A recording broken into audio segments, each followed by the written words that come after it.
네, 중국은 저비용 AI 딥시크 등 각종 기술력을 과시하고 있지만 남의 기술을, 특히 우리 기술을 빼돌리고 있다는 비판을 받고 있습니다. 우리 피해액이 25조 원 규모에 달하는데 정작 기술을 빼돌린 사람들은 제대로 처벌도 받지 않습니다. 전다빈 기자가 취재했습니다. 중국의 대표 반도체 기업 창신 메모리입니다. 2016년 설립 이후 빠르게 18나노 디램 양산에 성공했는데 그 배경엔 삼성전자 기술 유출이 있었습니다. 중국 디스플레이 1위 업체 BOE에도 우리 기업의 OLED 관련 기술이 흘러들어갔는데 현재 미국에선 소송이 진행 중입니다. 중국 기술 기업들의 급성장엔 우리 기술 유출이 자리하고 있는 겁니다. 실제 경찰청은 최근 5년간 적발한 산업기술 및 영업비밀 유출 10건 중 7건이 중국으로 유출됐다고 밝혔습니다. 문제는 처벌이 미미해서 재발 가능성이 높다는 겁니다. 지난 10년 새 산업기술보호법 위반으로 재판이 이뤄진 건수는 200건에 육박했습니다. 하지만 그중 실형을 선고받은 건수는 5건 중 1건에 불과합니다.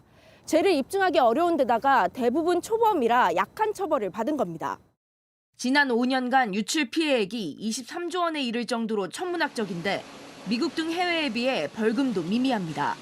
우리는 미국보다는 조금 기술에 대한 가치를 낮게 평가하는 부분이 있고 기술에 대한 그 산정 방식이 아직 명확하게 확립되지 않은 부분이 이 때문에 정치권에선 산업 스파이 등도 간첩법에 적용시켜 엄벌해야 한다는 등 논의가 계속 이뤄지는 중입니다.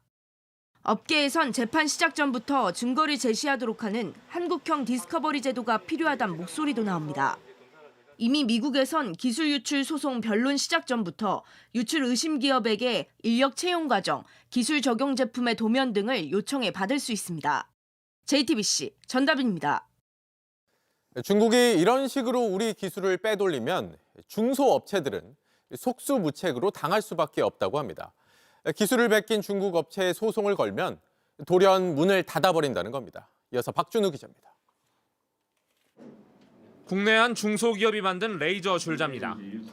제품 양쪽에서 레이저를 쏴 거리를 측정하는데 국내는 물론 국제 특허까지 받았습니다. 하지만 해외에서 유사 제품이 쏟아져 나왔습니다. 해외도 출원을 하고 있는데 중국이나 이제 대만 업체들이 그 컨셉을 보고 이제 따라하고 있습니다. 해외 같은 경우에는 이제 지금도 팔고 있고 특히 한 중국 업체는 해외 온라인 쇼핑몰에 $10 가까이 싸게 팔고 있습니다. 하지만 잡아내긴 어렵습니다.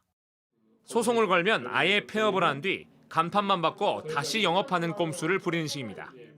회사를 만들었다가 제재가 들어오면 폐업하고 다른 곳에 가가지고 새로 회사를 만들고 다시 판매를 하고 이런 경우도 많기 때문에 실효성이 없는 거죠. 오히려 중국 업체가 베낀 상품으로 먼저 국제 특허를 취득하는 경우도 있습니다. 우리 기업들의 국내 특허 출원 대비 국제 특허 출원 비율은 30%대로 다른 나라에 비해 낮다는 허점을 노린 겁니다. 우리가 그 K푸드라고 그래가지고 뭐 라면이라든가 뭐 팥빙수 이런 것들이 먼저 선등록이 중국에서 먼저 돼가지고 후발 우리 한국 업체들이 갔을 때 그런 상표 등록을 하지도 못하고 다른 유사 상품으로 해서 판매되는 거. 기술 유출 역시 골칫거리입니다. 최근 5년 동안 산업기술 유출 등으로 피해를 입은 사례 600건 중 피해 기업의 90% 가까이가 중소기업입니다. 뒤늦게 국제 특허를 출원한다 해도 중소기업으로선 소송 비용조차 감당하기 만만치 않은 게 현실입니다. JTBC 박준호입니다.